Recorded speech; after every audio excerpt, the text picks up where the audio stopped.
नवरा बायकोच्या नात्यात काही समस्या असतील तर कुटुंबातील सदस्यांकडून किंवा नातेवाईकांकडून अनेक सल्ले दिले जातात।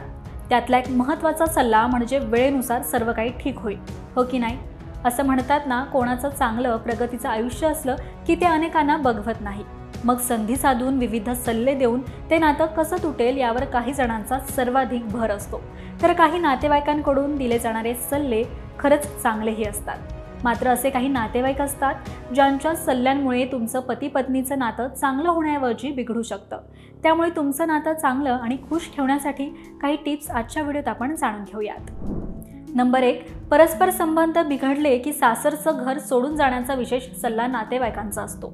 त्यांच्या मते सासरपासून वेगळं राहिल्यानं सर्व काही चांगलं होईल, पण जर तुम्हाला तुमचं नातं दीर्घकाळ चांगलं ठेवायचं असेल तर नातेवाईकांचा हा सल्ला मनावर घेऊ नका आणि आपापसातील गैरसमज दूर करून नीट एकत्र राहा।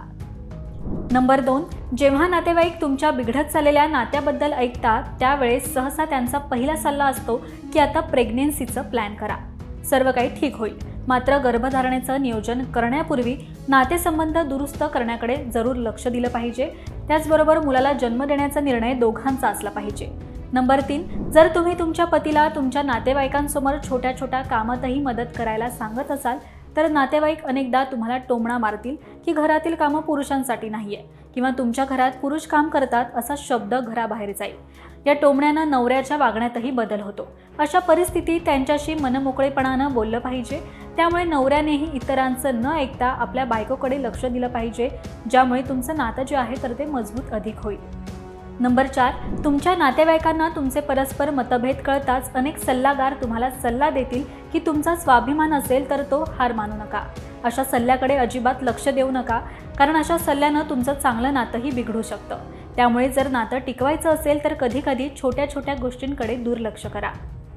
नंबर 5, राष्ट्रीय मानसिक आरोग्य कार्यक्रमाचे क्लिनिकल सायकोलॉजिस्ट डॉक्टर एसिन धनंजय म्हणतात, जर तुम्हाला वाटत असेल की तुम्हाला तुमच्या सासरच्या लोकांमध्ये पुरेसं प्रेम मिळत नसेल तर त्याआधी कारण जाणून घ्या। त्याचबरोबर तुम्ही तुमच्या सासू सासऱ्यांना आईवडिलांप्रमाणे, बहिणींना बहिणीप्रमाणे, दिराला भावाप्रमाणे वागवून त्याचा आदर करता का याचा विचार करा। तसेच तुम्ही जगातील प्रत्येकाला संतुष्ट करू शकत नाही। फक्त एक गोष्ट लक्षात ठेवा की कोणाचाही अपमान करू नका। तुमच्यासोबत काही न आवडीचं वर्तन घडलं तर एकांतात चर्चा करा आणि शांतपणे तुमच्या पतीला सांगा। आणि सर्वात महत्त्वाचं म्हणजे एखादा मोठा निर्णय घेण्यापूर्वी तुमच्या सासरच्या लोकांशी आणि पालकांशी नक्कीच चर्चा करा। तर या गोष्टींकडे नक्की लक्ष द्या आणि हा व्हिडिओ तुम्हाला कसा वाटला हे कमेंट करून नक्कीच सांगा। पाहत रहा महाराष्ट्र टाइम्स। धन्यवाद।